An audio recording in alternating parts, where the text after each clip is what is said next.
প্রিয় ভিউয়ার্স, আসসালামু আলাইকুম। আশা করি সবাই ভালো আছেন। আবারও নতুন একটি ভিডিও নিয়ে আপনাদের মাঝে হাজির হয়েছি। এই ভিডিওতে দেখাবো আপনাদের আমার যে ঘেরে পুষ্কুনিটা রয়েছে সেখানে একটি পাড়ে আমি কিছু করলা গাছের চারা রোপণ করার জন্য জায়গা প্রস্তুত করতেছি। আর জায়গাটা আমি প্রাকৃতিকভাবেই প্রস্তুত করতেছি। এখানে কোনো সার প্রয়োগ করা হয়নি, জৈব সার ও মাটি দিয়ে জায়গাটা আমি প্রস্তুত করেছি। এই কাজটি করতে আমার অনেক পরিশ্রম করতে হয়েছে, কারণ ওই দিন অনেক রৌদ্র ছিল, যার জন্য আমার খুব কষ্ট হয়েছে। কিন্তু কষ্ট হলে কি আর করার, জায়গা তো আমার প্রস্তুত করতেই হবে। তাই অত কিছু না ভেবে আমার কাজ আমি চালিয়ে যাই।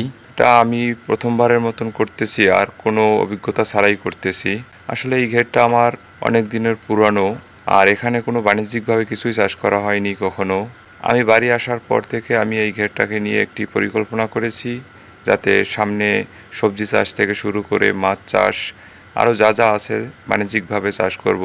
এখন আমি মূলত প্র্যাকটিস করতেছি যাতে সামনের বছর আমার কোনো বড় ধরনের ক্ষতি না হয়ে যায়।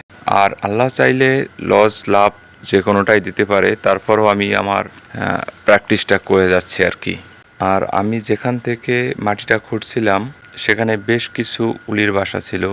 আমি যেখান থেকে মাটি কেটেছি, যেখানে উলির বাসা ছিল, আমি ওগুলো সবই পুষ্কুনিতে দিয়েছি।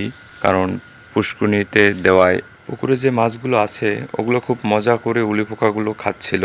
ভিউয়ার্স, বিশ্বাস করবেন না, আমি উলির বাসা খুঁজতে গিয়ে এমন একটি জিনিস পেলাম, খুবই আশ্চর্য জিনিস। আমি জানতাম মৌমাছির নাকি রানী মৌমাছি হয়, উলিরও যে রানী উলি হয় তা আমি জানতাম না। আপনারা যদি জেনে থাকেন অবশ্যই আমাকে জানাবেন, ওটা কি ছিল, রানী উলি নাকি অন্য কিছু।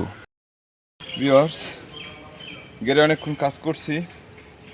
এখন গেরে কিছু পেয়ারা গাছ আছে যেগুলোয় পেয়ারা পেকেছে, পেয়ারাগুলো বাসায় নিয়ে যাই, না হলে এলাকার বকাটে ছেলেরা সব নিয়ে যায়, গাছও ভেঙে যায়। আসুন দেখুন আমার গাছের পেয়ারাগুলো। পেয়ারা পাড়তে পুকুরেই নামতে হলো, তলিয়ে গেছে।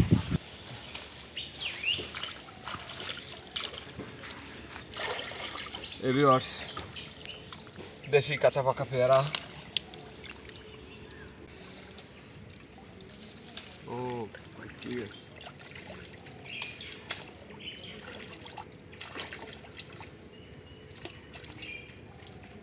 ভিউয়ার্স, একেবারে পাকা পেয়ারা। ধুয়ে নিই।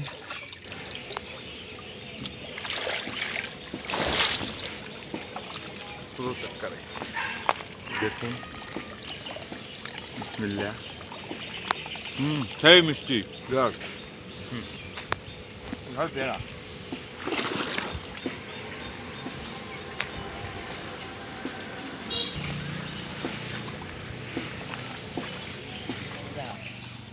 ভিউয়ার্স, বিশাল সাইজের পেয়ারা। এই যে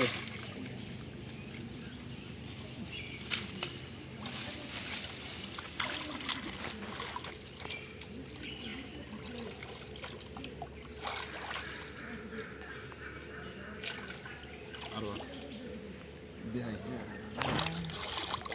ভিউয়ার্স দেখেন পেয়ারার সাইজ।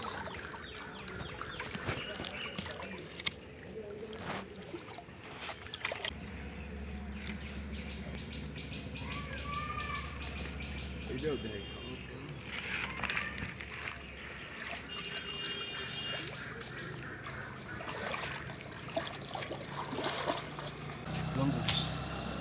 ভিউয়ার্স,